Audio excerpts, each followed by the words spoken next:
What's up, YouTube, Facebook, compadres, Ham Radio Nation, and LinkedIn. I'm gonna throw a shout out to the guys on LinkedIn because this video will go there too. We've been getting some pretty interesting, some pretty good reviews and comments on the LinkedIn side.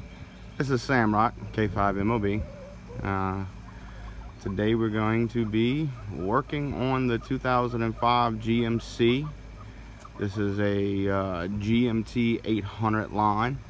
We're having some issues with actually several GM issues. So this was my grandfather's truck, and I got it whenever he passed. So it's got the dreaded GM cluster thing going on there. Not all of the stuff works. Speedometer says you're doing 120 when you're sitting still. Tach don't work. Oil gauge don't work. Fuel gauge is intermittent. And I'm gonna go ahead and we're gonna plug the Tech 2 in, and I'm gonna show you what I'm talking about. And then we're gonna pull this cluster out, and I am going to upgrade it to LED backlights. I'm going to install some new stepper motors in there, and I'm going to put an Escalade bezel on it, and I'm going to put the white face gauges on it. So I'm going to go ahead and pass the camera over to K3MOE, and we're going to plug the Tech 2 in. So I got a Chinese clone Tech 2. It's about 350 bucks. Now the first guys that I bought this from an eBay seller, and they shipped it to me, and I'm gonna go ahead and throw a photo of the PCMCI card they sent me up here. It's pretty much bent in half. It's useless. It didn't work, so I had to order another PCMCIA card from China, from ChinaCardDiag.com. It was 20 bucks and it took forever to come in, but it did arrive here in one piece and it does work. So we'll go ahead and get this plugged in.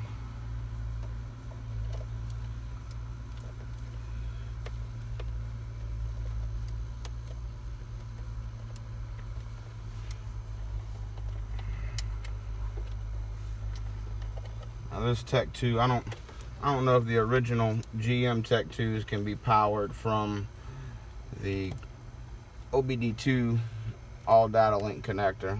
I'm pretty sure they're supposed to be able to, but unless you plug the 12 volts in, this one does not work. So we'll look at that a little bit later, see if we can get this thing operating properly. Oh, now there's a bunch of videos out there on how to repair instrument clusters, but none of them go everything step by step through it. I'm actually going to show you how to adjust the mileage and everything on here. So when your Tech 2 first boots up, you're going to go to diagnostics. You're going to go to your year model. Mine's a 2005. You're going to go to LD truck MPV, and mine is a GMC truck, so I go to the T, and then the this is asking for the vehicle identification. Select one of the following.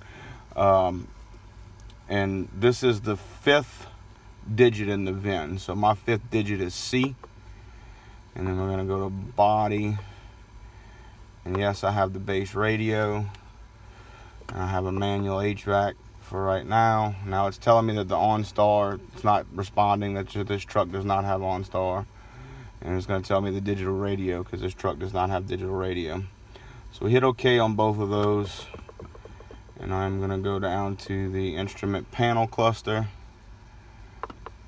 and we're going to go to special functions, and I'm going to do a lamp test. Hit enter twice. It's going to pull the data, and I'm going to turn all the lamps on. So when I just hit on, you can see all the lamps test. It's going to stay on for a little while and go out. So then we're going to go back, And I'm going to go to IPC gauges, display tests. It's going to pull the data again. And then we're going to hit on right here where my thumb's at. And you're going to see all the gauges move. Now, as you can see right there, we'll turn it off and on a couple of times. The only ones that are moving are the fuel, the battery, and the temperature. Now, the fuel only works part of the time. So, and then we'll step back out of this screen. You just hit exit, you go back, and I'm gonna do a segment test.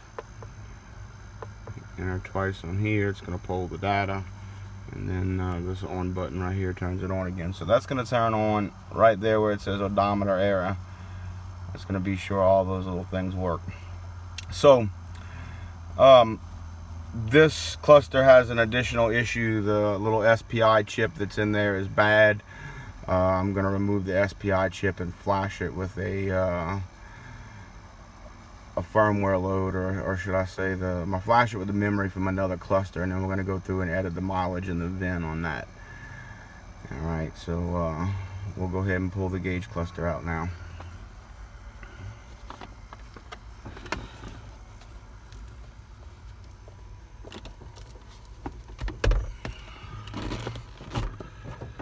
This is pretty straightforward to pull the cluster. There's a lot of other videos on this. I'm just going to include this step for completeness of this video. To pull the cluster, you need a 7mm. Put the truck in first gear so you can clear everything. Be sure your steering wheel is tilted down. This is one of the easiest things to pop out. The engineer that designed this was from the Lego generation. You just pull that out. Be sure it's clear of the dash right there. Press the flasher button down and she comes right out. And then we got 4 7mm screws.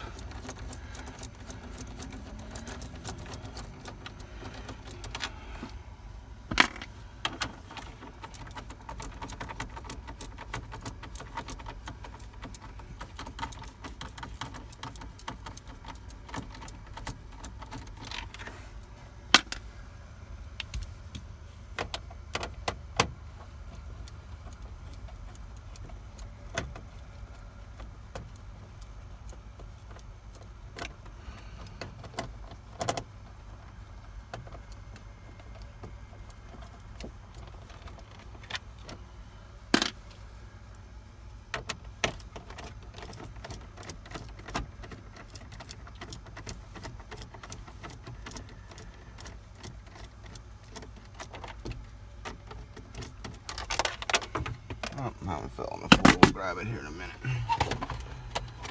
So this guy just slides right on out. Be sure you clear the thing there. You reach around the back, there is one button. There's a little release on the top. You push the button down and wiggle the connector out.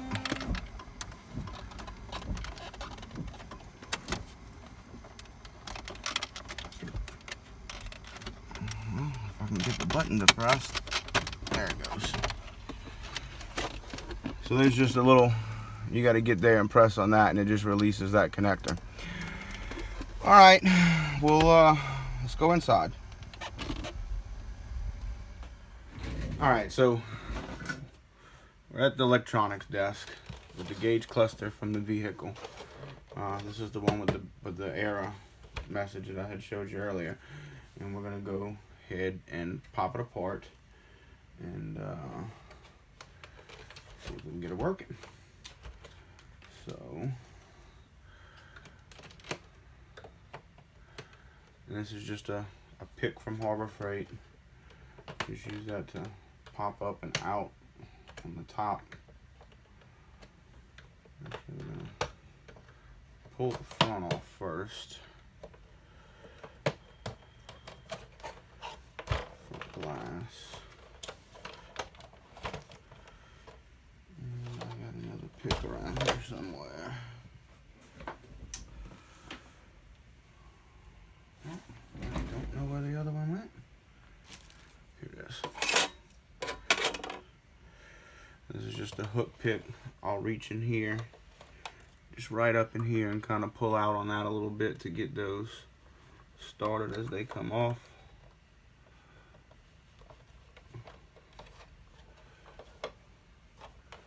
Just want to be careful not to break any of the clips.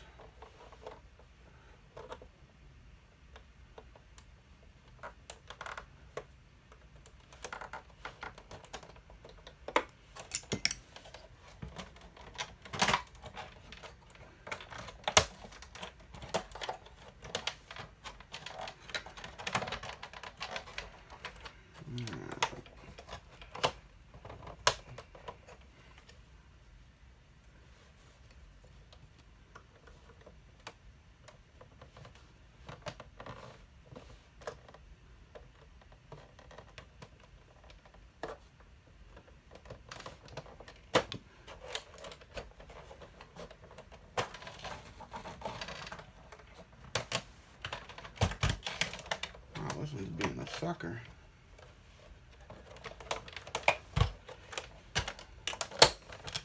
There we go.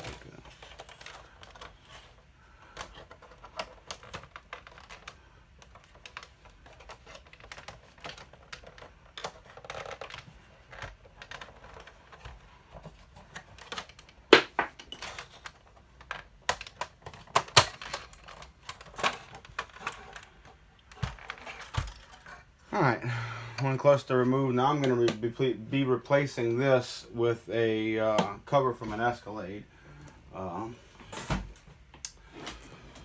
So this is what I use to tear these apart. You see a lot of videos that tell you to mark these gauges and everything. It's nonsense. If you have a Tech 2, you're going to set them in the proper spot anyway. I just slide the fork right up underneath there and give it a little pry up, and they come right off. Well, I say that, and this one's going to be, there we go. I like using this plastic one because it does not damage this front plastic.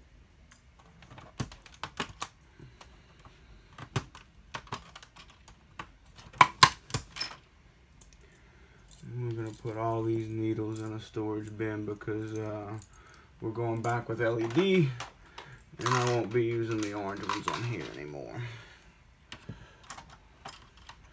You don't have to pop this off if you're not going to change it. We are going to put a white face on this one, so that's going to go bye-bye.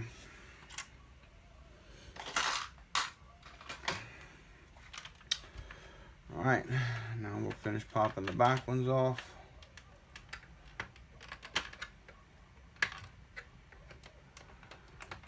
Starting at the top is generally easier. They probably got some guys out there that did a lot more than these than I have. I've just started playing with these, and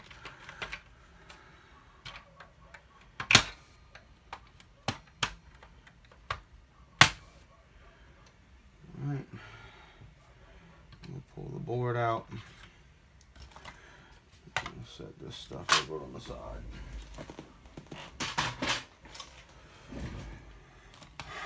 Alright, so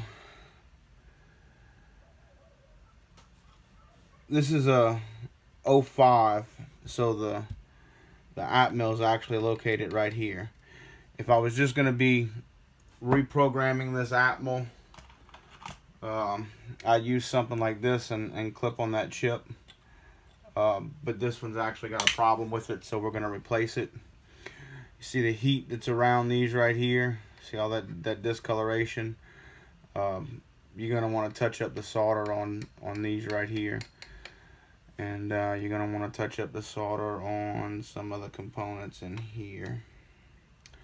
But we're going to use some hot air, and I'm going to pull this little guy off and show you how to do that.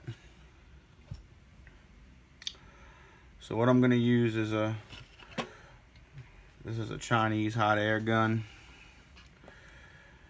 You can get these for So this whole little soldering rig's about 60 bucks on eBay.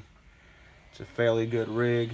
I set the temperature to 400 degrees C, and that's a 25, or excuse me, a quarter-inch air nozzle. So I'm just gonna warm up right around here on U15. Get that solder nice and liquid, and I'm just gonna pick him up right off the board.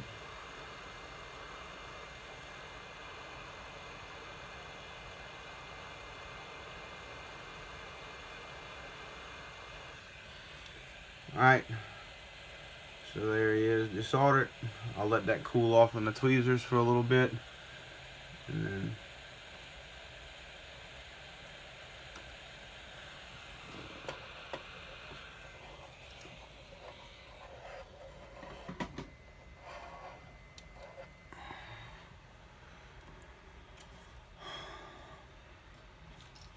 we can remove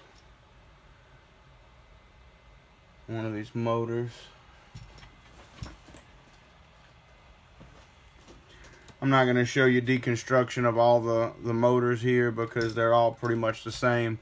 You're just going to come in the back and you're going to heat these little solder pads up and you're going to suck the solder off of it.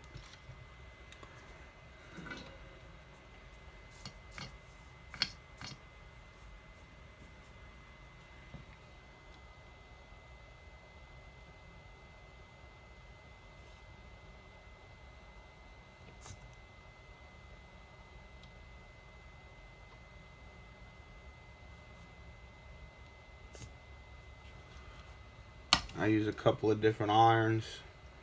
I prefer this iron whenever I'm desoldering, and whenever I'm going back with it, I got this iron right here, which is a Hakko clone.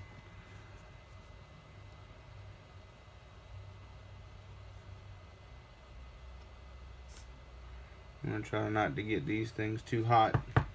They will, if you get them too hot, you'll damage the board, and you gotta try to do some rework. Use some magnet wire to run some more traces and lands, and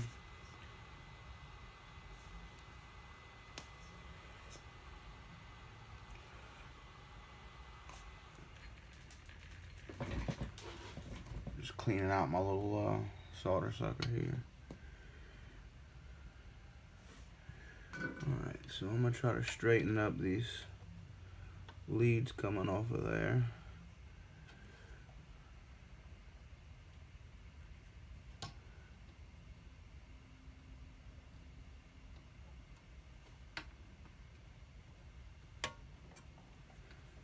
You get these things standing nice straight up, they'll pop out with no issue.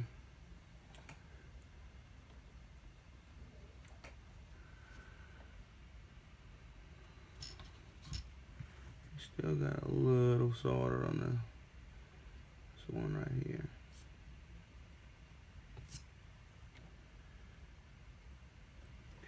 Alright, so if you can't get all the solder off, if it isn't acting right, what I'll do is I'll wet that with some fresh solder. They use lead-free solder on a lot of this stuff. It doesn't flow very well. So I'm just going to re-wet that one and suck it off one more time.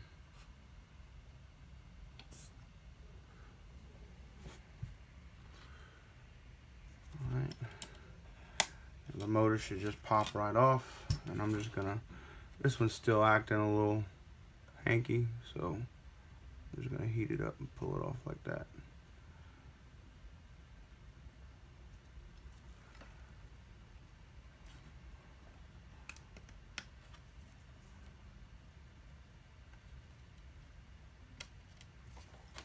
Alright, one motor removed, and what I'll do now is take some of this.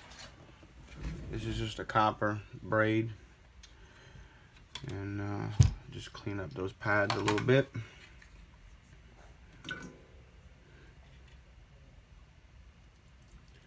And that gets the rest of that solder right on off there.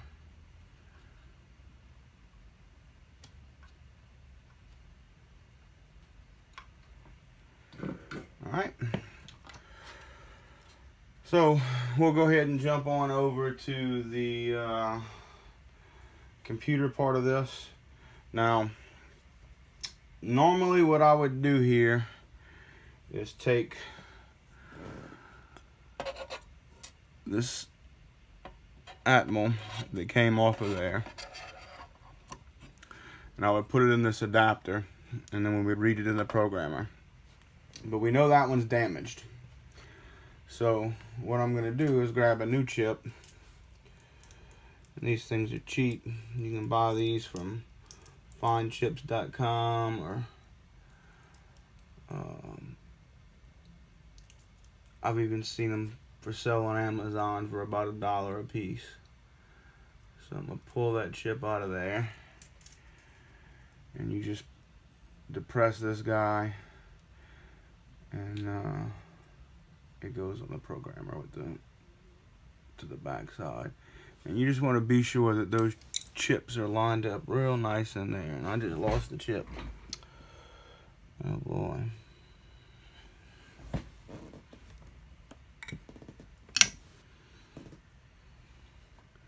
Usually not trying to show it to the camera there when I'm putting it in.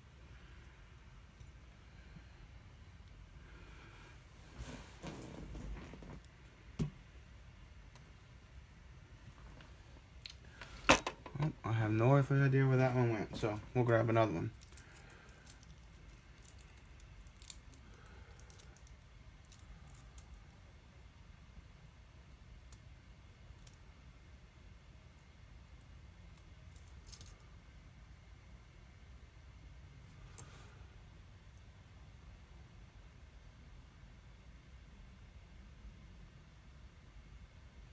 Do I even have the right? Oh, I ain't got the right piece anyway. This is the one that we need. It just lays right up in there. You want to be sure all these little pins are aligned. Now this programmer that I'm using is a Mini Pro. I bought it many projects ago.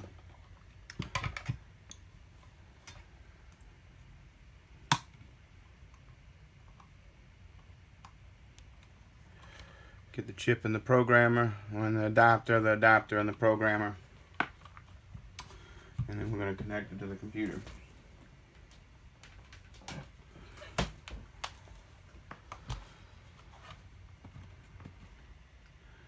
Alright, now that we're on the computer, we're going to go ahead and open up the Mini Pro software. Now, if we were reading an EEPROM to get this information, we would click on Device and we would click Read. This one's going to read as being blank because there's nothing there. It's a brand new EEPROM that I put in. So what I'm going to do is I am going to open up one that I had previously worked on, and we'll just hit OK. So the first thing we're going to do is change the VIN. So we'll grab my paperwork here. We got our caps lock on, hex is in caps, and then I'm just going to type in, I'm just going to edit it here on the actual ASCII 2 side. So we type in 1GTEC 14X 45Z 1668 57. All right, so that gets our VIN number done. Now the next bits we're going to change is up here on these three lines. So 0, 1, and they got a couple of them through here. I'm going to go ahead and take a quick break in this because my screen recorder is going to stop. Alright, so to figure out which, I know my truck should have about 153,000 miles on it. When the odometer broke on it, my grandfather kind of tracked the mileage because he was pissed off at GM because it broke and didn't want to pay anybody to fix it. And I didn't, you know, whatever, stubborn old man. So the addresses you want to change is going to be, like I said, in these couple right here, but you got to calculate that value. So to calculate that value, you're just going to take your mileage. Mine's supposed to be 153, 123, and then you're going to multiply that times 10, 10, and oh, we did that wrong.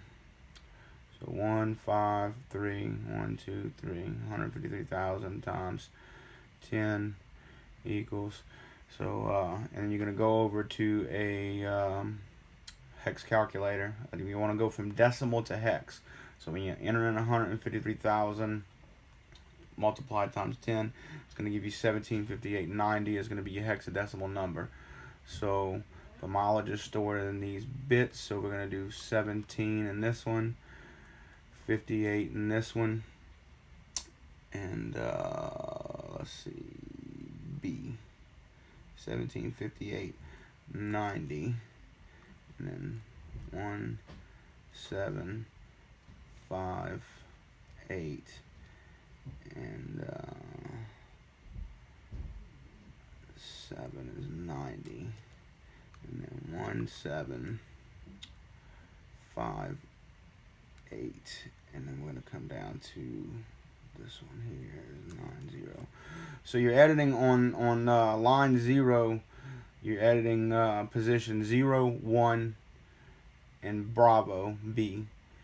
And then you're going to start over again, position C, D, and on line 10, position 7. And you're going to start over again in position 8, 9, and then you're going to go to next line 20, and you're going to edit position 3 with the hex value that you calculated.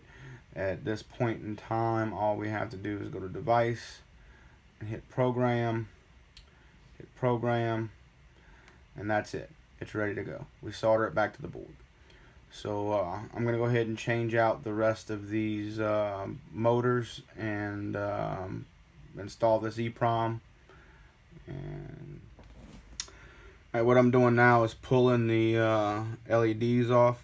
I just grabbed that, pulling the incandescents off. I just grabbed that with the incandescent with my tweezers. So I rock it up on one side. You turn the board. You grab it. You barely touch it with the iron.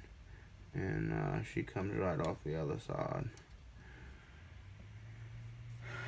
And I'm just going to go through there and remove all of those incandescents.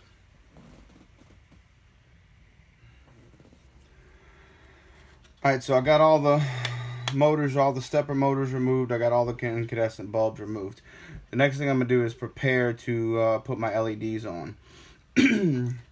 Now, the top pin right here is the negative for the lighting cluster. What I will normally do, because GM flip-flops positive and negative on some of these, I got my meter just set to beep, and I found this to be the easiest way to be sure I put all the LEDs in proper.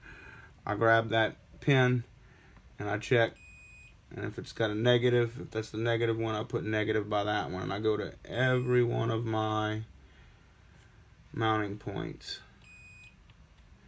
and I put a negative by the one that is negative.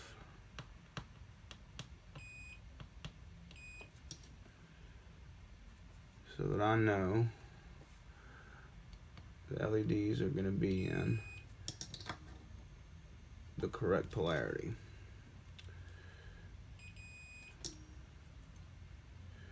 And I don't do this often enough to remember. I'm pretty sure some people remember where these things are at.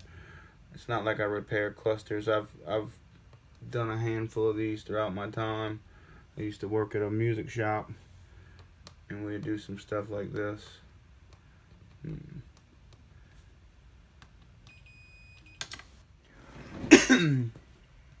So now I'm going to start some little minor repairs on the board. I got some flux. Now this is just a squeeze bottle. I think I got these from Amazon with an oiler tip in it sandwiched in there, and I put the flux in that.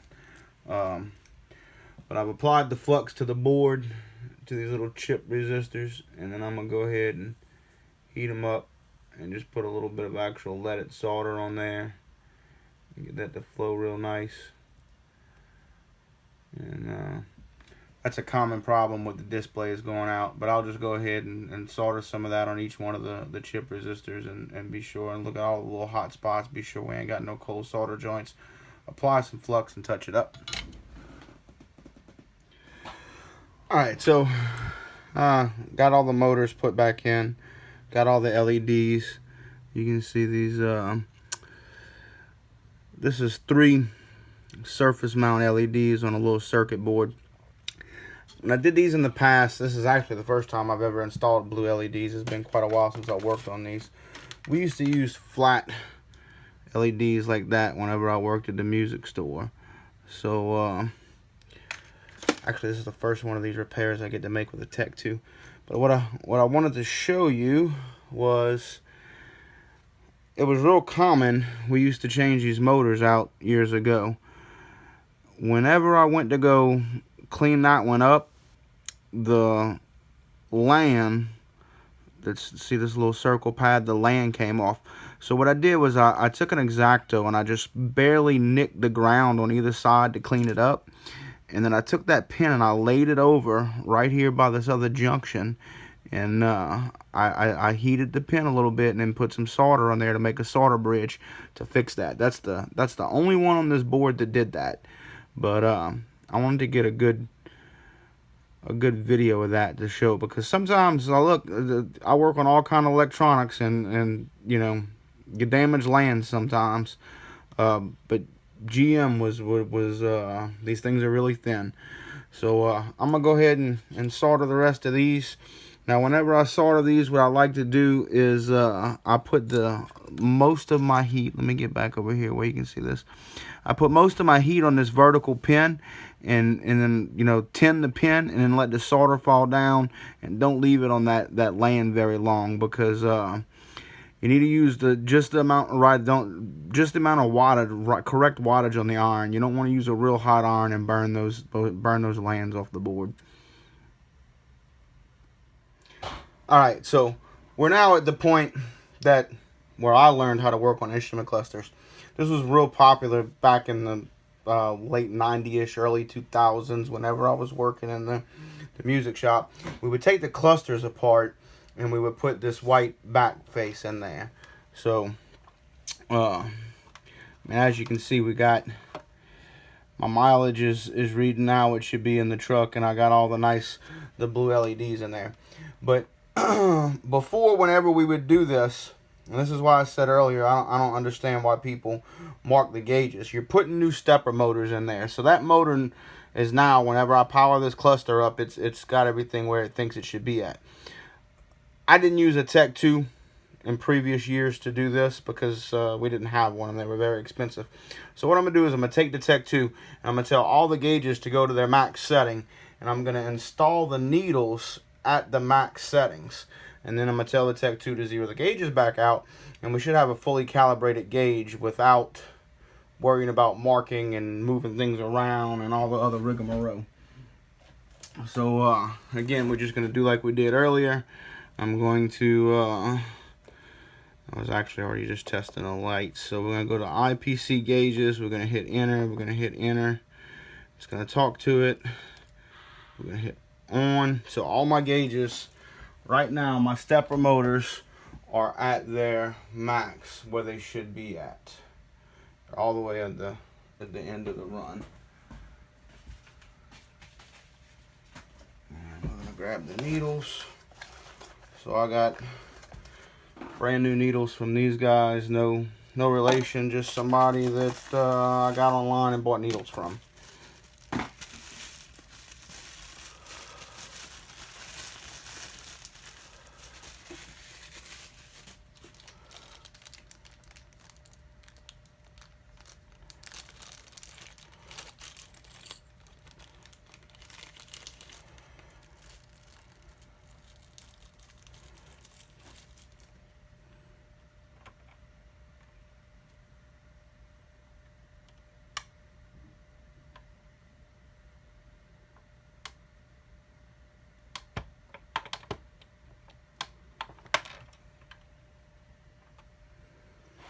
Alright, turn it off.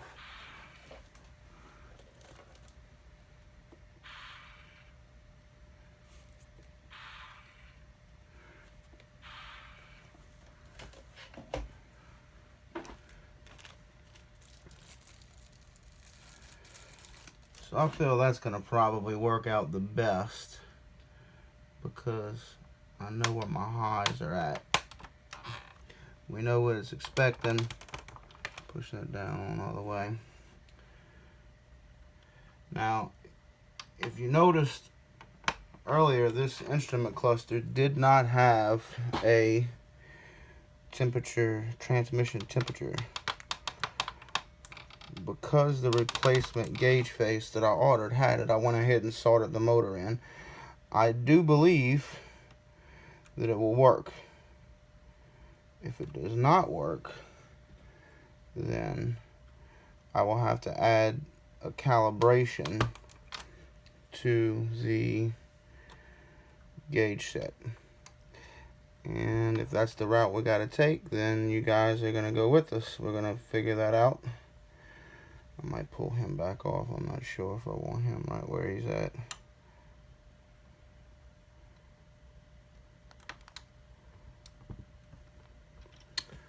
Alright. All the gauges are on. We'll bring them down. Bring them up. Bring them down. Yeah, I'm going to move that one. I'm going to move him.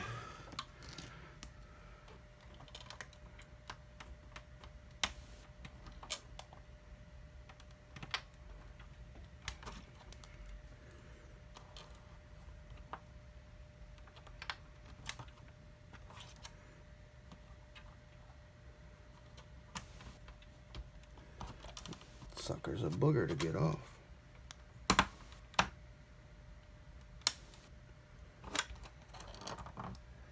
Wow.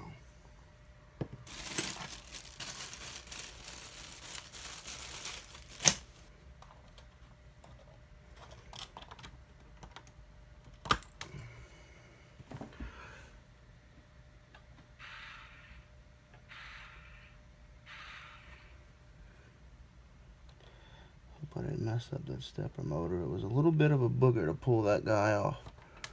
Alright, so now we're right lined up. Yeah, there we go. Alrighty. So I'm going to go ahead and put the rest of this back together. And we're going to go put it back in the truck. Alright, so I was going to put the Escalade cover on there. And you see this alignment pin right here? There's two of them. There's an alignment pin here and an alignment pin here. They're supposed to go through these holes right here. So that is both, that pin is on both models of the cluster. They did not punch that hole out.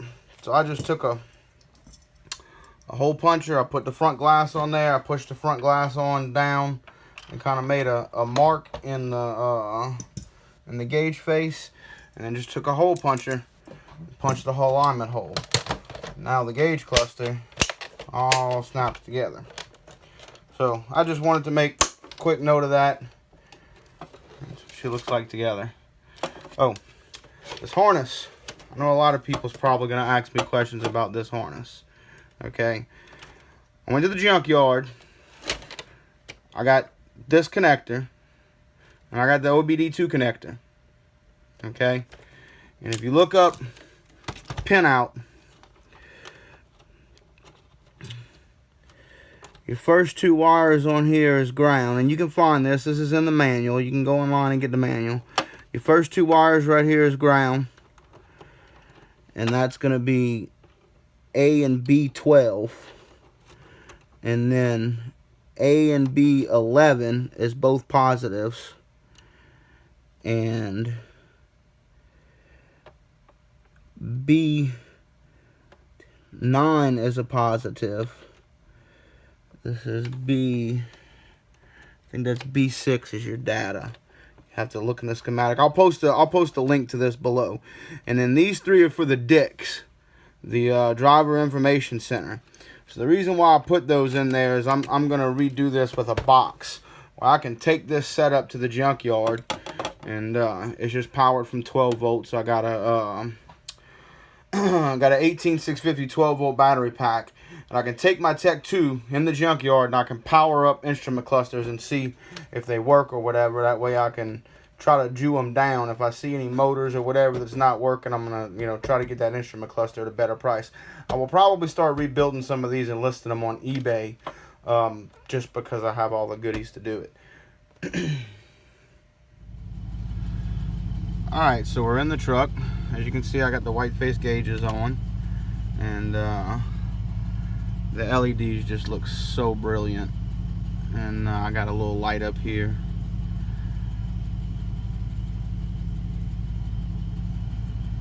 I mean, they're just so great. So we're gonna go ahead and test all the lights in here, so everything's working in there, and then we'll back up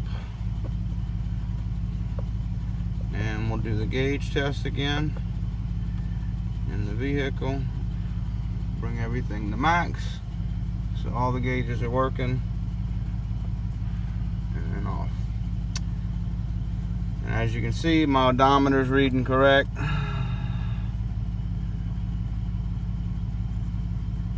I used a formula, actually. Mikey KC5OKP, if he watches this video, I used the formula from him to calculate what the engine hours should be, since we didn't really know what it was. But that's it, guys. Stem to stern, how to repair a GM IPC. And I'll probably do a video next on replacing a bunch of this stuff. I'm going to switch that out to digital controls. And I am going to put power windows, power locks, steering wheel buttons, deck it out. All OEM stuff. K5MOB signing off. Alright, one little quick thing I wanted to note was that it's kind of hard to see the gauge here. The transmission temperature gauge does work just by soldering it in the position there. So I wanted to note that in the video just for completeness.